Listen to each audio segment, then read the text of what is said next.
Hello and welcome to week 5 of FDT-TV with me, Mike. And I'm Ian. And coming up on today's show, we have the recap of the Arsenal Wolves game, the recap of West Ham versus Newcastle, our main feature game that we spoke about last week, and any other business. Yes, that's very good. Well, should we go in chronological order? Yes. Or we start off with the Saturday morning. Yes. Woke up. It was a lovely morning, and we go right. Let's watch the rugby. Where, personally, I think we underperformed, which was a little bit. That's so polite. We were shit. But I think my prediction was correct of saying, I can't get my words out of my mouth, of saying that we had a hard game against the All Blacks. Yep. And we had nothing left in a tank to play South Africa with. So I just think it was unfortunate that was the order it played in. But fair play to South Africa. They were a better team on the day. And so I heard on the radio today that they were saying that England should have walked it because they'd had one less game than South Africa, one more day's rest than South Africa. They had, yeah. Yeah, and we were just abysmal. It was so many misplaced passes, man. I think for 70 minutes it was just a game of penalties, wasn't it? Yeah. So I remember texting you as well. It was quite funny because I was like, so much for your high scoring game. Yeah. My prediction of 5 tries went in the toilet, didn't it? Yes. Much my pleasure. Well, all right. Whoever floats your boat. So what I would say is that I predicted 5 tries. You predicted 2. So neither of us got it, but you were closer. So half a point to you.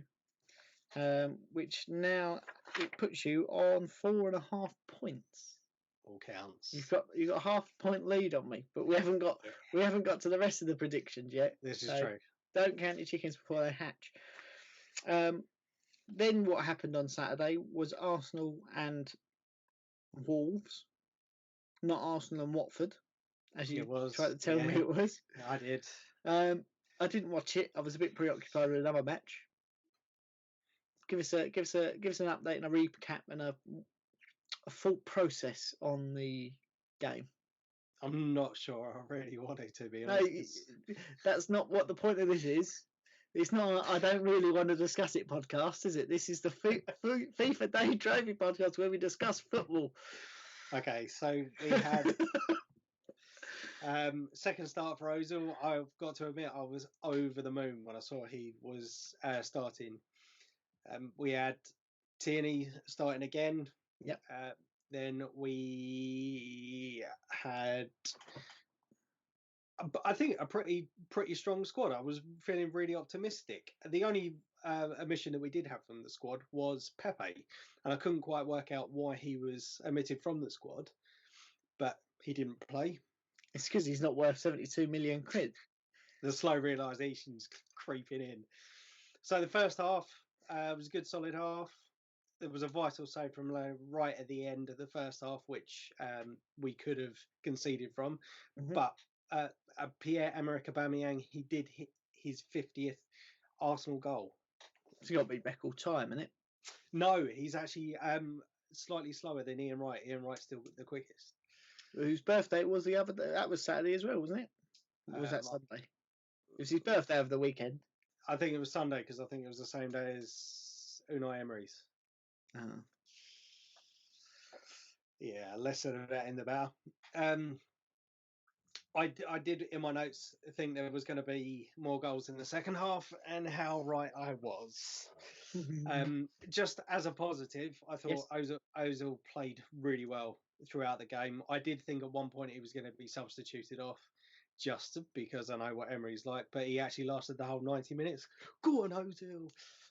Tierney had a brilliant game. I mean, he was getting caught out from the first 10-15 minutes. We were under the cosh a little bit. Yeah. But then I think he worked out what, is it Adama Traore? He was busting up and down the wings. And as I said, for the first 10-15 minutes and possibly for the last 10-15 minutes, I think it was starting to get a bit leggy, obviously just coming back from injury. Then we had a momentary lapse again, which has cost us again of conceding a goal. Danny Ceballos, I'm not sure what the hell he was doing, but the cross come over, a mix up between Socrates and Chambers, and the ball's in the back of the net. And once again, we haven't kept a clean sheet, and it's another game where we've been in front and we've conceded points. So obviously, as you can tell, I was properly pissed off with that one. Sorry, go on. No, go on. Sorry, carry on. I thought you'd. No. So the substitutions we had during the game as well, I'm not entirely sure why. But we had Lacazette come off for Martinelli. I think he did pick up a knock in the first half, which I believe that's why he was substituted off of. That's what they were alluding to on the commentary. Torreira was taken off from Saka. Yep. A defensive midfield player taken off, and then three minutes later we concede.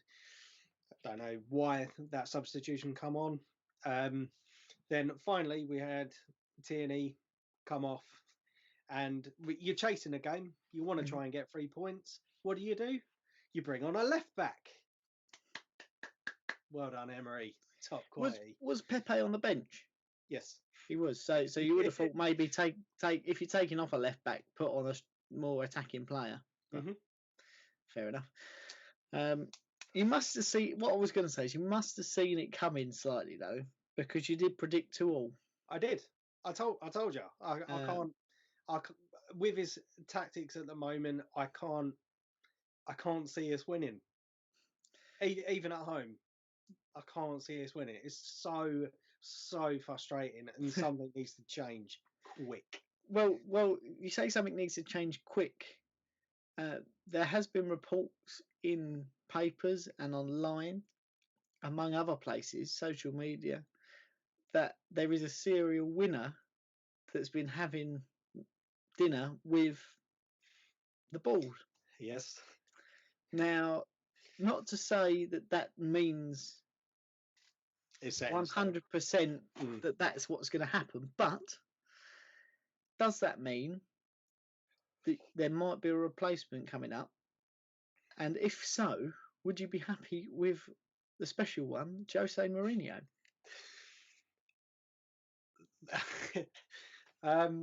Right. So just talking about this, I've also read these reports. I've spoken to a few Arsenal fans again, just regarding the rumours. How true do we think they are, and how would they be happy with that appointment? Yep. From my perspective, I think the guy knows how to win. There's a lot of Arsenal fans that I've seen that are like, nah. I think whatever the history between him and Wenger was, I think it's kind of cut deep with some Arsenal fans. But how quickly would they change when you win the Premier League? Exactly. I mean, this guy knows how to win titles. He's won them wherever he's been. He's won 3 of them. The difference, or sorry, not the difference. The defense is something that we're lacking, and I think that's one area that I think he would be able to develop. The football might not be great to start off with, just whilst we try and secure up the back, but we've got the players in order to go forward if they're used properly.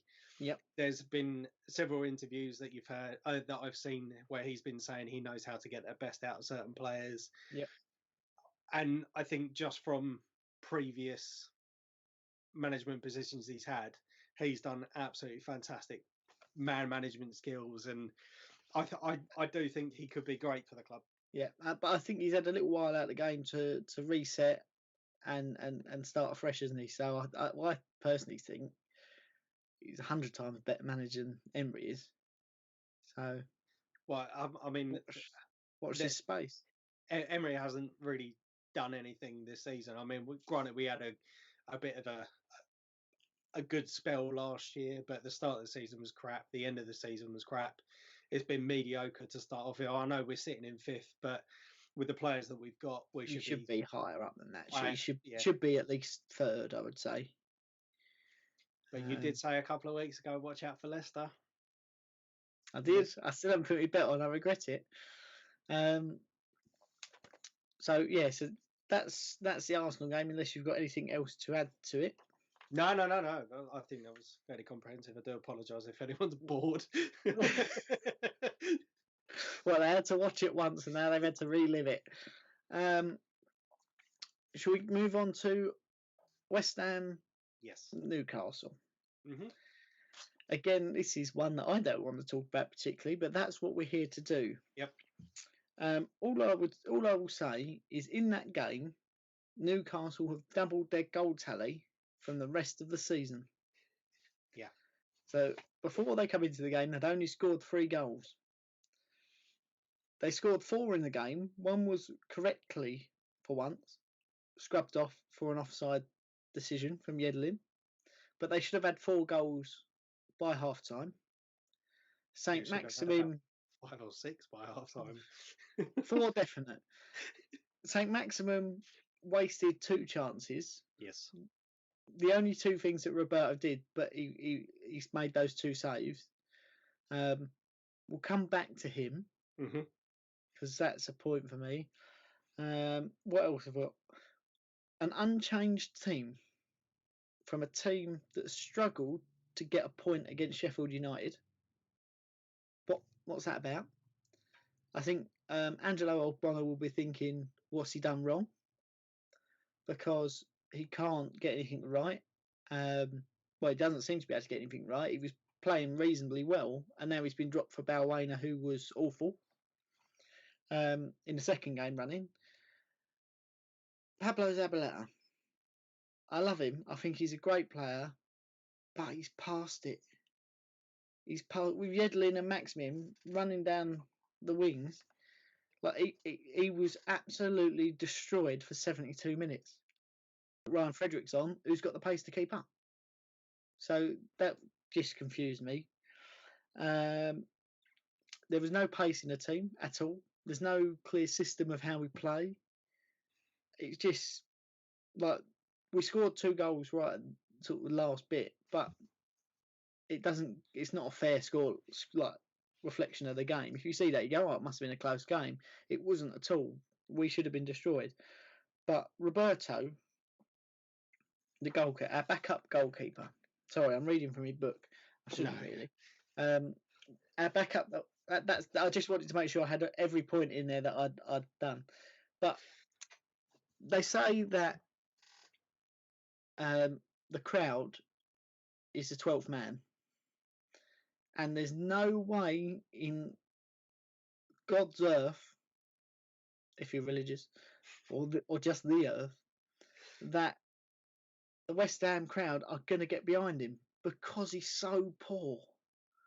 If you look at who we let go in Adrian, who did come in for Alisson Becker, and has done really well, or I thought did really well for them as a replacement.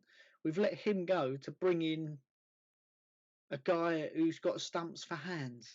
He can't kick the ball properly. He can't catch the ball. He can't punch the ball. He come out into no man's land for your second goal. Yeah, and it's just like you're not going to get them behind you. So until Fabianski's back, we're going to lose week after week after week, and that's the end of, because it's silly. I do remember. Sorry, go on. Go on. What was you going to say? I was just going to say, I do remember you saying that you really felt that this was going to be your decline until Fabianski's back. And to be honest, I thought it was going to. I didn't think it was going to be that bad. But then you told me about the game against Oxford. Was it where you conceded 4? Oh. And yeah, you are shipping goals for fun at the moment. And the other thing I was going to say, is Sebastian Haller was isolated up front. He looks like a defeated man already. He's not even been here half a season. Like I didn't rate him particularly, but because he didn't look like he was working much in the games. But when you got a team playing around you like that, I wouldn't work either. Mm. What more can he do? You know. But the bit that frustrates me is we were linked with a man who is doing very well at the minute in Leicester. Why did we not go all out to get him rather than go, oh, Pellegrini, we'll have him? You know, I would have much preferred Brendan Rodgers. Yeah, all right, there might have been some players who got shipped out that people didn't want to see, but he's working wonders yet again. Mm. I mean, I think my score prediction for that, I was trying to be positive last week, and I went 2-1 to West Ham, but you matched me, so you falsified my hope. It's just I don't want to watch football anymore without VAR. I just don't want to watch. That again, that could be a whole other subject. But no, with regards to the goals that you conceded, it was from I think two set plays that their two centre backs had scored goals, and from what you said, your goalkeeper, what was he doing for your second goal? He was in the middle of nowhere. Yeah, and just flapping. But you get away with that in sort of League Two, wouldn't you? That's the sort of quality keeper you'd get. I mean, even for the third goal. I mean, George O'Shaughnessy's free kick. He almost had that covered, but he was like he got his hands to it, but he's got no wrist. He's got really strong. He might as well just have stumps. Love that.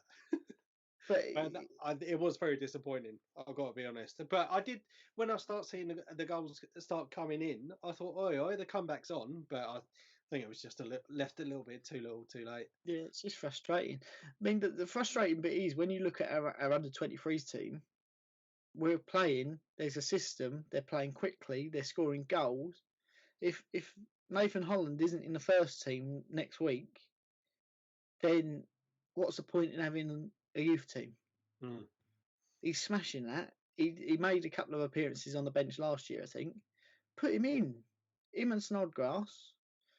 Lanzini playing just behind Haller. Maybe Fornals there. Or maybe the both of them. Just go all out attack against Burnley. Just try and get at them. We're going to ship goals, so why not go for it? Well, that and you're away next week as well, aren't you? So yeah, it's probably going to be set up probably the same sort of position as us. Where we know what position Leicester are in. We're going to go defensive, and we're still going to ship goals. The bonus is that next week when we play Burnley, there will be a team in Claret and Blue that wins. I'd just be the wrong one. True. All right. But I don't want to talk about it. Should we move on? Yes, let's move on. So neither of us got any points for that. So it's still you're still half a point ahead. Tottenham versus Everton. I'm 1.5 points ahead. You are 1.5 points ahead. My mistake. Because I got the Arsenal 2-2. Did, yes. I said 2-2, yeah, but that's true. So for you predicted. Do you remember what you predicted? What, for Everton Spurs? Yeah, because I've got it written down. I think I said 2-1 to Spurs. You did, and I said 2-2. So I get a point. So you're now only half a point again. Yeah. Couple of discrepancies in that game. Mm. I think number one, we should start off with get well Andre Gomez. Yes. Right. No one likes to see a dislocation and a break. What did you think of the red card? Was it a red card? When you see it at full pace. Yep. I mean, I'm still not entirely sure if it was because it was Son kind of went through him, but I think it was a collision with it Aurier? Essentially, what happened was Son slid through him. He jumped that, just trod awkwardly. Aurier coming behind him, didn't touch him at all, but it was just that motion, I think, of how he landed and the direction he was going in was just boom, snap. Yeah. You know, and I was I just said beforehand, I was disheartened with the game at that point, and that happened, and I was like, oh, and it hooked me back in. And as horrible as that is, because no one likes to see it, but when you see it, and then all of a sudden, from the wide angle camera, you just see an ankle that's not facing the same way as a leg. Yeah. And I jumped up, and went, ah!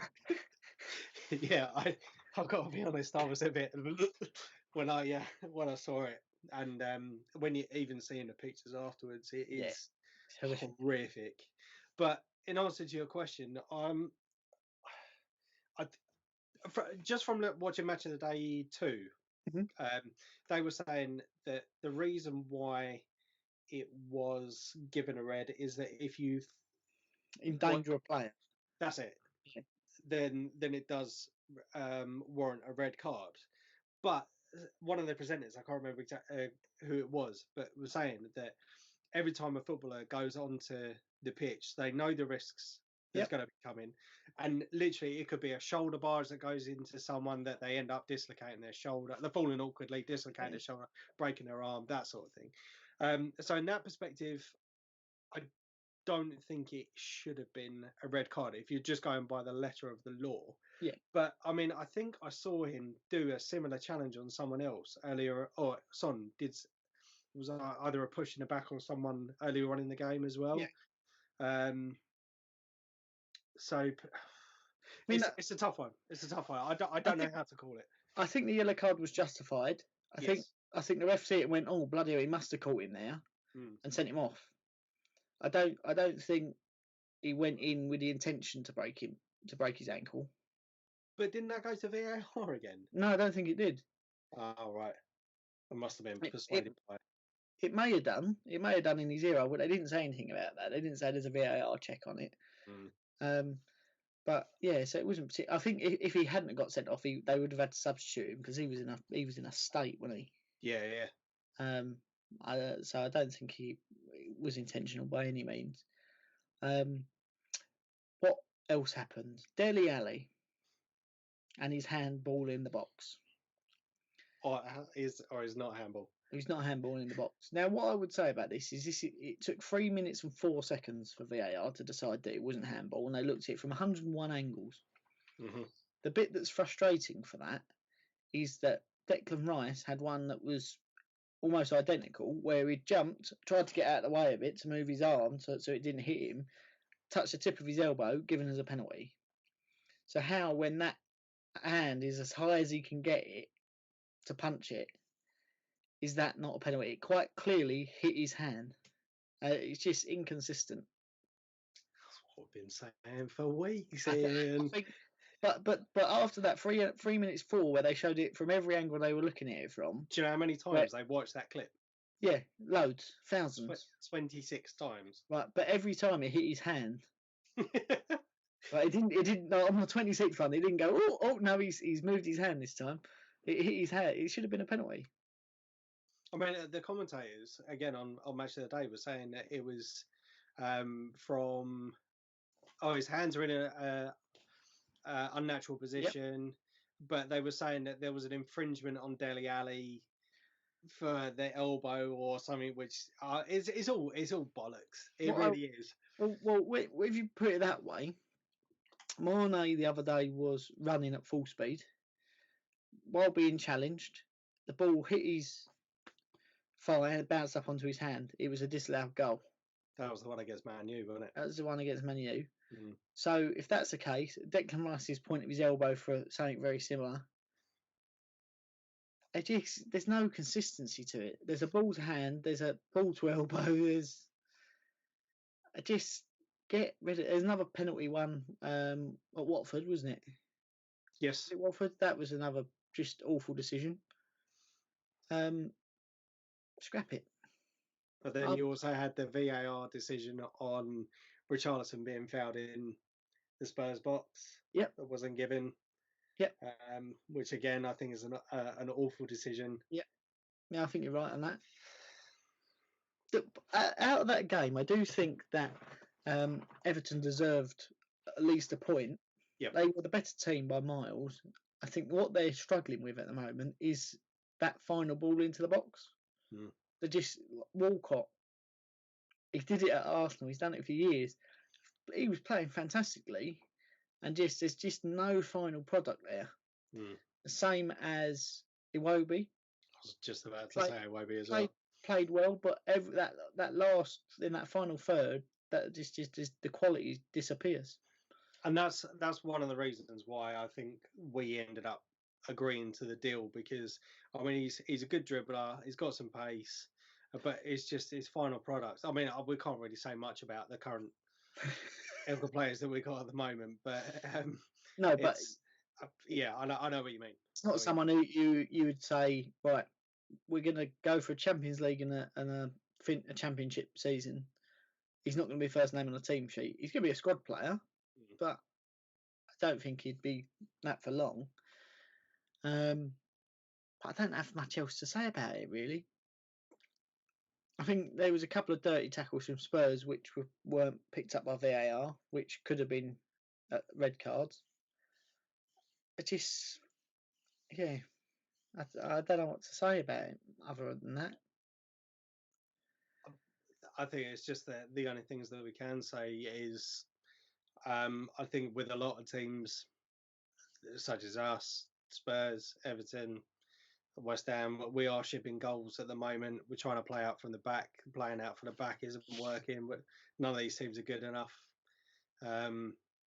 But to be honest, I mean, especially with Spurs, I mean, they had a bit of a shit start to the season. But I don't know. I'm starting to feel that something's kind of brewing. And bearing in mind they didn't have Kane as well at the weekend. Yeah. I definitely feel that something is brewing. It's like they're kind of getting their fight back in their belly. Same with Everton, actually. Yeah, they're not a bad team, but I just don't think they're not on the same level as Liverpool, Man City. So I think they're going to be in that pack with the likes of yourselves, Manchester United, where Manchester United should be, not there. Leicester,